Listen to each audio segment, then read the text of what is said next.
Hi everyone, this is Mr. No. In this video, I will show you yet another interesting AI tool. It's known as gitreverse.com. So using this, you can reverse engineer a code base into a prompt that likely created it. So let me show you some of the examples that is here already. You see this Linux OpenClaw.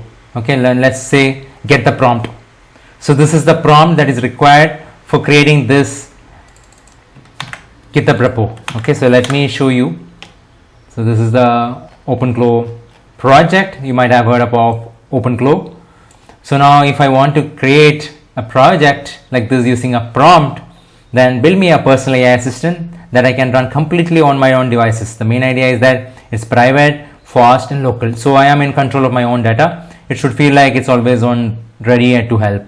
The most important features is that integrating it with the chat apps I use every day, like WhatsApp, Discord and other things. Then please make the setup process guided and maybe a simple terminal command that walks me through the connecting my accounts and give it a fun, quirky personality, the lobster theme from the original project, which is perfect. So this is the deep reverse. So if you want more depth, you can use deep reverse. Okay, so now it's using the processing with the in-depth details. So now if you go to the prompt library, you can see 12,455 plus prompt that people have used.